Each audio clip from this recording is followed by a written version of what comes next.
The girl was small enough that Garrett Hale almost didn't see her. She sat in the shade of his water trough, knees pulled to her chest, face buried in her arms. The only reason he noticed at all was the sound, a soft, rhythmic sobbing that cut through the stillness of the afternoon like a knife through cloth. Garrett had been crossing his yard with a saddle blanket draped over one shoulder, heading toward the barn to check on a mare that had thrown a shoe. He stopped mid-stride. The heat pressed down heavy, the kind of August heat that made the air shimmer and turned the ground to powder. Dust hung in the air where his boots had scuffed it loose. The child didn't look up. He set the blanket down slowly, careful not to startle her. She wore a faded cotton dress, once white, now the color of old bone. Her feet were bare, scratched and red from the hard earth. Dark hair fell in tangles around her face. "Hey there," Garrett said quietly. The sobbing stopped, but she didn't lift her head. He crouched down a few feet away, lowering himself to her level. His knees popped. 43 years old, and his body reminded him of it every morning. "You hurt?" She shook her head, still hidden. "You lost?" A pause, then a nod. Garrett glanced toward the road that wound past his property, a thin line of packed dirt that stretched between the scattered ranches and the town of Bitter Creek, 6 miles south. He saw no wagon, no horse, no sign of anyone else. "Where's your folks?" The girl finally looked up. Her face was streaked with dirt and tears, her eyes red and swollen.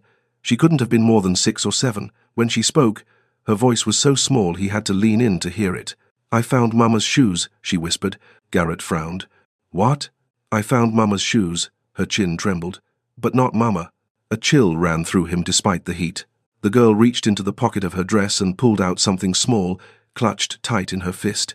She opened her hand slowly, as if the act itself caused pain. In her palm lay a single button, carved bone, with a thread still looped through one of the holes, the kind sewn onto a woman's Sunday dress. "She was wearing her blue dress," the girl said, her voice breaking. "The one with the buttons. I found this one on the ground. And her shoes. But she wasn't there." Garrett's throat tightened. He'd seen plenty in his years: range wars, accidents, men dying from snake bite or bad water, but the way this child looked at him, her eyes wide and desperate, searching his face for some kind of answer that cut deeper than most things did. "Where'd you find them?" he asked gently. "By the canyon." She pointed northeast, toward the ridge that rose in the distance, jagged and red against the pale sky. "Mama said we'd camp there. She said it was safe, but when I woke up, she was gone." Garrett's mind turned over the possibilities. A woman traveling alone with a child, camping in the open. It was dangerous, but not unheard of. People moved through this territory all the time, heading west or fleeing something east. Most kept to themselves. "What's your name?" "Clara." "Clara, I'm Garrett. How long ago did your mama go missing?" The girl's face crumpled. "I don't know. I woke up and it was still dark. I waited and waited. Then the sun came up, and she still wasn't back. I walked and found her shoes by the rocks. She started crying again, harder this time. I called for her. I called and called, but she didn't answer." Garrett stood and turned toward the house. His wife, Caroline, had died 3 winters back from fever. The place had been quiet since. Too quiet. Now this girl sat in his yard with a button and a story that made his gut twist. He looked back at Clara. "You got any other family? Someone I can take you to?" She shook her head. "Just Mama." "Where were you headed?" "California. Mama said there was work there. She said we'd find a place." Garrett exhaled slowly. California. Hundreds of miles still to go. A woman and a child. Alone. He didn't need to ask what had driven them out here. Hard times had a way of pushing people into desperate choices. He crouched down again. "You eaten today?" Clara shook her head. "Come on then. Let's get you some food. Then we'll figure this out." She hesitated, clutching the button tighter. "I ain't gonna hurt you," Garrett said. "And if your mama's out there, we'll find her. But you need to eat first. Can't do much on an empty stomach." After a long moment, Clara nodded. She stood slowly, her legs shaky, and followed him toward the house. Inside, the kitchen still smelled faintly of coffee from that morning. Garrett motioned for her to sit at the small wooden table while he cut thick slices of bread and spread them with butter. He poured her a cup of milk from the icebox and set it down in front of her. She ate like she hadn't seen food in days. Maybe she hadn't. While she ate, Garrett stepped to the window and looked out toward the canyon ridge. It was a hard piece of country, full of rattlesnakes and drop-offs and places where a person could disappear without a trace. He'd lost cattle out there before, found their bones months later, scattered by coyotes, but a woman's shoes, and a button. That wasn't coyotes. When Clara finished eating, she looked up at him with red-rimmed eyes. Will you help me find her? Garrett didn't answer right away. He thought about the work waiting for him, the fence that needed mending, the mare with the thrown shoe. He thought about the smart thing to do, ride into town, hand the girl over to the marshal, let someone else deal with it. But then he thought about Caroline, about how she used to say that a person's character wasn't what they did when it was easy. It was what they did when it cost them something. He pulled his hat from the peg by the door. Yeah, he said. We'll find her. Garrett saddled his roan gelding while Clara stood in the barn doorway, clutching the button like a talisman.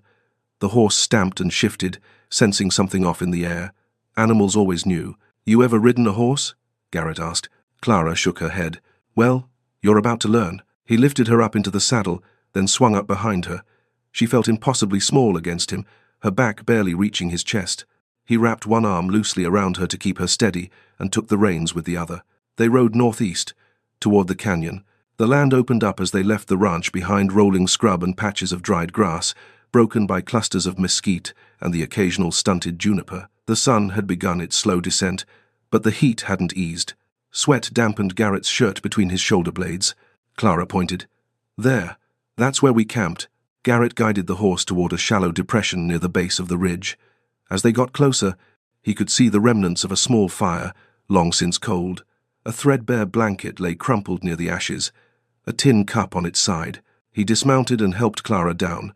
She ran toward the blanket, then stopped abruptly, her gaze fixed on something ahead. There, she whispered. Garrett followed her line of sight. A pair of women's shoes sat neatly side by side on a flat rock, about 20 yards from the campsite. Brown leather, worn at the heels. The laces were still tied. He walked over slowly, his boots crunching on the dry earth. Clara stayed behind him, too afraid to get closer. Garrett crouched and examined the shoes without touching them. No blood, no sign of a struggle. They looked like someone had simply stepped out of them and walked away. But people didn't do that. Not out here, not in country like this. He stood and scanned the surrounding area. The ground was hard-packed, difficult to read, but he could make out faint impressions leading away from the shoes, bare footprints, small and light. A woman's. They led toward the canyon. Garrett turned back to Clara. Her face was pale, her eyes wide. She walked that way, he said, pointing. Why would she leave her shoes? That was the question, wasn't it? Garrett didn't have an answer, but the knot in his gut tightened. He walked back to the campsite and searched the area more carefully. The blanket, the fire, the cup, everything suggested a woman and child traveling light, carrying only what they could manage. But there was something else, a faint smell in the air, sharp and acrid. Not smoke, something chemical, chloroform. Garrett's jaw clenched. He'd smelled it before, years ago, when a crooked gambler tried to rob a man in a saloon by soaking a rag and holding it over his face. The man woke up hours later with nothing but a headache and empty pockets. But out here, in the middle of nowhere? Clara, Garrett said quietly, did your mama mention seeing anyone yesterday? Any riders? Anyone passing through? The girl thought for a moment, then nodded slowly. There was a man. He came by the fire in the evening. He asked if we needed help. Mama said no, we were fine. He smiled and rode off. What he looked like? Tall. He had a black hat. And a scar. She touched her own cheek. Here. Garrett's blood went cold. He knew that scar. Knew the man who wore it. Cyrus Doane. A drifter, a scavenger, a man who lived on the edges of the law and occasionally crossed it when no one was looking. Garrett had seen him in Bitter Creek a few times over the years, always moving, always watching, always smiling, that easy smile that never reached his eyes. And now Clara's mother was gone, her shoes left behind like a discarded thought. Garrett stood and walked to his horse. He pulled his rifle from the saddle scabbard and checked the load. 6 rounds. It would have to be enough. Clara's voice was small. Is Mama hurt? He turned to her, weighing his words. He could lie. Tell her everything would be fine. But lies had a way of breaking a person worse than the truth ever did. I don't know, he said, but we're going to find out. Can I come? No, it's too dangerous. Her face crumpled, but she didn't cry, just nodded. Garrett led the horse back toward the ranch at a steady walk, Clara silent behind him. When they reached the house, he brought her inside and sat her down at the table. I need you to stay here, he said. Lock the door after I leave. Don't open it for anyone except me. Understand? What if Mama comes back? Then you let her in, but no one else. Clara nodded, Her small hands folded in her lap. Garrett grabbed a canteen, a box of matches, and an extra revolver from the drawer in his bedroom. He checked the cylinder loaded and tucked it into his belt. When he came back to the kitchen, Clara was still sitting at the table, staring at the button in her hand. "Mr. Garrett? Yeah? Do you think she's alive?" He wanted to say yes, wanted to give her that comfort, but the shoes, the smell, the man with the scar, it all pointed to something dark. "I think," Garrett said slowly, "that your mama's a fighter, and if she's out there, I'm going to bring her home." Clara looked up at him, her eyes searching his face for the lie. But she didn't find one. "Thank you," she whispered. Garrett nodded once, then turned and walked out the door. He heard the lock click behind him. He mounted his horse and turned toward the canyon, the rifle resting across his lap. The sun hung low now, painting the ridge in shades of red and orange. Shadows stretched long across the land. Somewhere out there, a woman was missing, and Cyrus Doane knew why. Garrett urged the horse forward, his jaw set, his mind already running through what he'd do when he found the man. It wouldn't be pretty, but it would be justice. The canyon opened like a wound in the earth. Garrett followed the rim for half a mile before he found a trail that led down narrow, treacherous, carved by runoff and time. His horse picked its way carefully, hooves sliding on loose stone. The walls rose on either side, rust-red and ancient, striped with layers of sediment that told stories older than memory. At the bottom, the air was cooler. Shadows pooled thick and heavy. The sound of his horse's breathing echoed faintly off the rock. He dismounted and led the animal forward on foot, eyes scanning the ground. The bare footprints were easier to follow here, pressed into the softer sand that collected in the low places. They wandered, uncertain, as if the person making them had been disoriented or drugged. Garrett's grip tightened on the rifle. The prints led deeper into the canyon, following a dry creek bed that wound between the walls like a scar. He moved slowly, listening. The only sounds were the wind whistling through the rocks and the occasional skitter of a lizard. Then he heard something else. Voices. He froze. They came from ahead, around a bend in the canyon. Low and rough, too far to make out words, but close enough to know they were real. Garrett tied the horse to a scraggly juniper and continued on foot, keeping to the shadows along the wall. The rifle felt heavy in his hands, the metal warm from the sun. He edged around the bend, slow and careful, and saw them. Two men stood near a small fire built against the base of the canyon wall. One was tall, lean, with a black hat and a face Garrett recognized even from a distance. Cyrus Doane. The other was shorter, thick-shouldered, with a beard that covered half his face. Between them, slumped against a rock, was a woman. Her dress was blue, torn at the shoulder. Her feet were bare, cut and bleeding. Her head lolled forward, dark hair falling across her face. Garrett's heart hammered. She was alive. Doane laughed at something the other man said, his voice carrying on the still air. "She'll fetch a good price in Santa Fe. They're always looking for workers. Don't matter if she agrees or not." The bearded man grunted. "What about the kid? Left her at the camp. Someone'll find her. Or they won't." Doane shrugged. "Ain't our problem." Rage surged through Garrett, hot and blinding. He raised the rifle and stepped out from the shadows. "It's your problem now." Both men spun toward him, hands dropping to their guns. "Don't," Garrett said, his voice flat and cold. The rifle was aimed squarely at Doane's chest. "You even twitch and I'll put a hole through you." Doane's eyes narrowed, but his hand stopped halfway to his holster. He smiled slowly, the scar on his cheek pulling tight. "Well now, Garrett Hale. Didn't expect to see you out here. Funny how things work out." The bearded man shifted his weight. Garrett swung the rifle toward him. "You too. Hands where I can see them." Both men raised their hands slowly, palms out. Garrett stepped closer, keeping the rifle trained on them. His eyes flicked to the woman. She was breathing, but her eyes were closed, her body slack. "What you give her?" he demanded. Doane tilted his head. "Just a little something to keep her quiet. She'll be fine. Well, maybe not fine, but alive. Kick your guns away, both of you." Doane hesitated. The bearded man glanced at him, uncertain. "Do it," Garrett said, "or I start shooting." Doane smirked, but he drew his revolver slowly with 2 fingers and tossed it aside. The bearded man followed suit. The guns landed in the dirt a few feet away. "Now step back." They did. Garrett moved to the woman, keeping the rifle trained on the men with one hand while he crouched beside her with the other. He touched her shoulder gently. "Ma'am?" Her eyes fluttered open, unfocused. She tried to speak, but the sound came out slurred and broken. "It's okay," Garrett said quietly. "I'm here to help. Your daughter sent me." At the mention of Clara, the woman's eyes widened. She tried to sit up, but her body wouldn't cooperate. "Easy," Garrett said. "Just stay still." Doan laughed. "You really think you're going to walk out of here with her, old man? There's two of us. One of you. You can't watch us both forever." "Don't need forever," Garrett said. "Just need long enough to put a bullet in you if you move." The bearded man shifted again, his eyes darting toward his gun in the dirt. Garrett saw it, saw the calculation happening behind the man's eyes. "Don't," Garrett warned. But the man lunged. Garrett fired. The shot cracked through the canyon like thunder. The bearded man jerked backward and hit the ground hard, clutching his shoulder. Blood seeped between his fingers. Doan's hand shot toward his belt, toward a knife Garrett hadn't seen. Garrett swung the rifle toward him and fired again. The bullet struck Doan in the leg. He went down with a shout, his hand clutching his thigh, the knife falling from his grip. "Next one goes through your skull," Garrett said, his voice shaking with fury. "Move again and see what happens." Doan glared at him, teeth bared in pain, but he didn't move. The canyon fell silent except for the groans of the two men and the ragged sound of Garrett's breathing. Smoke curled from the barrel of the rifle. He turned back to the woman. She was staring at him now, her eyes clearer, tears streaming down her face. "Clara," she whispered. "She's safe," Garrett said. "She's at my ranch, waiting for you." The woman closed her eyes and sobbed deep, shuddering sobs that shook her whole body.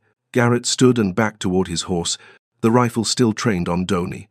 "If either of you follows me, I'll kill you. That's a promise." Doan spat blood. "You're a dead man, Hale." Garrett didn't answer. He just turned, scooped the woman into his arms, and carried her toward the horse. Behind him, Doan's voice echoed off the canyon walls. "You hear me? Dead." But Garrett was already gone. The ride back to the ranch took longer than it should have. Garrett went slow. The woman cradled in front of him, her weight slumped against his chest. She drifted in and out of consciousness, murmuring Clara's name like a prayer. He kept one arm around her, the other guiding the horse, the rifle slung awkwardly across his back. The sun had set by the time the ranch came into view, the sky above fading from orange to deep purple. Lamplight glowed in the kitchen window. Clara had lit it while she waited. Garrett dismounted carefully and carried the woman to the house. He kicked the door lightly with his boot. "Clara, it's me. Open up." The lock clicked. The door swung open. Clara stood there, her face pale in the dim light. When she saw her mother, she let out a sound somewhere between a gasp and a sob. "Mama." Garrett carried the woman inside and laid her gently on the old couch near the fireplace. Clara climbed up beside her, wrapping her small arms around her mother's neck, tears streaming down her face. The woman's eyes opened. She saw Clara and started crying again, pulling her daughter close, whispering things Garrett couldn't hear, things he wasn't meant to. He stepped back and gave them space. In the kitchen, he lit the stove and set a kettle on to boil. His hands shook slightly as he worked, adrenaline still coursing through him, the echo of gunshots ringing in his ears. He flexed his fingers, trying to steady them. When the water was hot, he made coffee and poured 2 cups. He carried one to the couch and set it on the small table beside the woman. "Ma'am," he said quietly, "you need to drink something. Help clear your head." She looked up at him, her face bruised and streaked with dirt, her eyes still glassy. But there was something else there now, clarity beginning to return. "Thank you," she whispered. Her voice was hoarse, raw. "You saved my life." Garrett shook his head. "Your daughter did that. She found me, told me what happened." The woman looked at Clara, smoothing the girl's tangled hair with a trembling hand. "My brave girl." Clara buried her face in her mother's shoulder. Garrett pulled a chair from the table and sat down a few feet away, giving them room but staying close in case they needed anything. He sipped his coffee and watched the fire he'd built in the hearth, the flames casting shifting shadows on the walls. After a while, the woman spoke again. "I'm Mary Brennan. Garrett Hale." "I know," she said.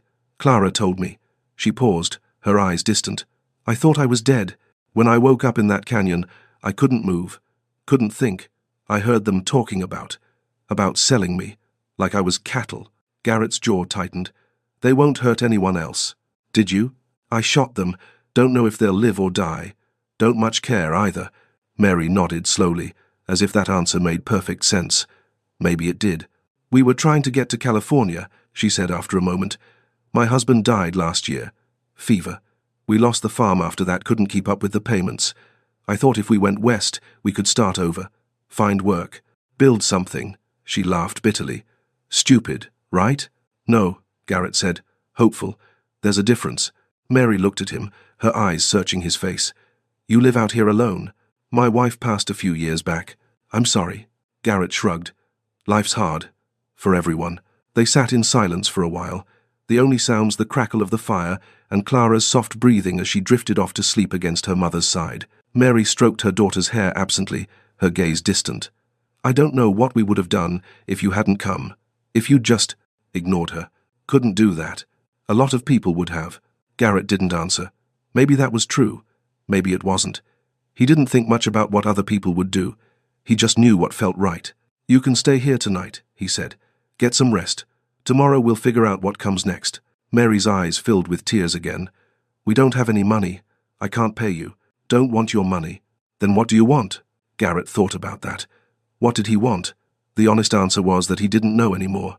He'd been drifting through his days since Caroline died, working the ranch because it was what he knew how to do, not because it meant anything. But tonight, sitting here with this woman and her daughter, two people who had no reason to trust him but did anyway, he felt something he hadn't felt in a long time. Purpose. I don't want anything, he said finally. Just do right by your girl. That's enough. Mary nodded, fresh tears spilling down her cheeks. I will. Garrett stood and walked to the kitchen. He returned with a blanket and draped it over Clara, who was now fully asleep. Mary pulled it up around her shoulders, her hand resting protectively on her daughter's back. Get some rest, Garrett said. I'll be in the next room if you need anything. Mary looked up at him, her expression soft. Thank you, Mr. Hale. He nodded once and turned toward the hallway. Mr. Hale? He stopped and looked back. Why'd you do it? Mary asked. Really? You didn't know us? Didn't owe us anything? Garrett was quiet for a moment, thinking. Then he said, My wife used to say that the world's only as good as the people in it. If we all just walked past each other's suffering, there wouldn't be much left worth saving. Mary smiled faintly. She sounds like she was a good woman. She was. Garrett walked to his room and closed the door behind him. He sat on the edge of his bed, the rifle resting against the wall, and stared out the window at the dark land beyond. Tomorrow would bring new problems. Doan and his partner might come looking for revenge. The marshal might ask questions. Mary and Clara would need help getting back on their feet. But tonight, they were safe. And that was enough. Morning came slow and golden. Garrett woke to the smell of coffee, not his own, but someone else's. He dressed quickly and walked to the kitchen, where he found Mary standing at the stove, Clara beside her, both of them looking more alive than they had the night before. Mary turned when she heard him. I hope you don't mind. I found the coffee and thought I'd make some. Don't mind at all, Garrett said. She poured him a cup and handed it to him. Her hands were steadier now, the glassiness gone from her eyes. The bruise on her face had darkened overnight, but her expression was clear. How are you feeling? Garrett asked. Sore, but better. She glanced at Clara. We both are. Clara smiled shyly at him. She was holding a piece of bread with butter, eating slowly. They sat at the table together, the three of them, and for a while no one spoke. It was a comfortable silence, the kind that came when words weren't necessary. Finally, Mary said, I've been thinking about what comes next. Garrett waited. We can't go to California, she continued. Not now. We don't have supplies, no wagon, and after what happened. She trailed off, shaking her head. I can't risk Clara like that again. What will you do? I was hoping. She hesitated, then met his eyes. I was hoping maybe we could stay here. For a little while, just until I can figure something out. I can work, I'm good with animals, and I can cook, clean, mend. I won't be a burden. Garrett considered that. The ranch was more than one man could handle, especially as he got older. He'd been putting off repairs, letting things slide. An extra pair of hands would help, but it was more than that. The house had been too quiet for too long, too empty. You can stay, he said, long as you need. Mary's face crumpled with relief. Thank you. Truly. Clara looked up at him with wide eyes. Can I help with the horses? Garrett smiled. I expect you can. Later that morning, Garrett rode into Bitter Creek to speak with the marshal. He found him in his office, a small room attached to the general store, papers stacked haphazardly on a desk that hadn't been cleaned in weeks. Marshal Pruitt was a grey-haired man with a tired face and a belly that strained against his vest. He looked up when Garrett walked in.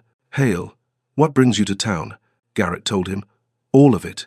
The girl, the shoes, the canyon, Donnie. Pruitt listened without interrupting. When Garrett finished, the marshal leaned back in his chair and sighed. Cyrus Doan. Should have known. He rubbed his face with one hand. I'll send someone out to the canyon. If they're still there, we'll bring them in. If not, he shrugged. Well, maybe that's justice enough. And the woman and her daughter, what about them? They're staying with me, for now. Pruitt raised an eyebrow. That right? That's right. The marshal studied him for a moment, then nodded. All right. Keep me informed if anything changes. Garrett stood to leave, then paused. Pruitt? Yeah? Doan said something about selling her in Santa Fe. Pruitt's expression darkened. There's rumors, people disappearing along the trails. Women, mostly. No one's been able to prove anything, but... He trailed off, shaking his head. I'll look into it. Garrett nodded and walked out. When he returned to the ranch, he found Mary and Clara in the barn. Mary was brushing down the roan while Clara sat on a bale of hay, watching intently. He likes you, Garrett said. Mary smiled. Horses always did. Over the following weeks, a rhythm developed. Mary cooked, cleaned, and tended the animals. Clara followed Garrett everywhere, asking endless questions about the ranch, the horses, the land. He answered patiently, surprised by how much he enjoyed her curiosity.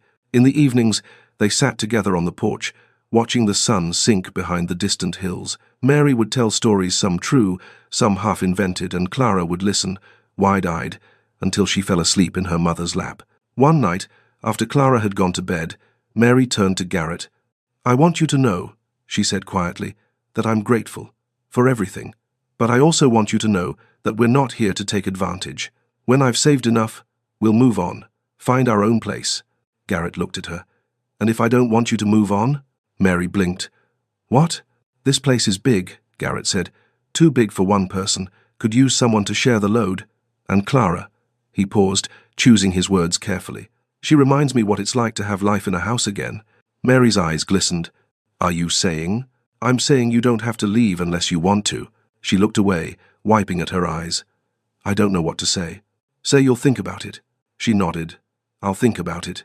But Garrett already knew the answer. 3 years later, Clara ran through the yard, chasing a barn cat that had stolen a piece of jerky from the kitchen. Her laughter echoed off the barn walls, bright and unguarded. Mary stood in the doorway, shaking her head with a smile. She wore a simple dress, faded from sun and work, but her face was full and content in a way it hadn't been when she first arrived. Garrett walked up beside her, his hat in his hand, his shirt dusty from fixing a stretch of fence. She's getting fast. She's getting wild, Mary said, but there was no reproach in her voice. Garrett smiled. Good. Mary glanced at him. You think she'll remember? What happened back then? Maybe not, he shrugged. Either way, she's safe now. That's what matters. Mary reached out and took his hand, a gesture that had become natural over the years, though neither of them spoke much about it. Thank you, she said, for giving us a home. Garrett squeezed her hand gently. Thank you for making it one. They stood there together, watching Clara chase the cat into the barn, the afternoon sun warm on their faces. The canyon was far behind them now. The shoes, the button, the fear, all of it faded like a bad dream. What remained was this: laughter, safety, and the quiet promise of tomorrow. And in the end, that was all anyone really needed.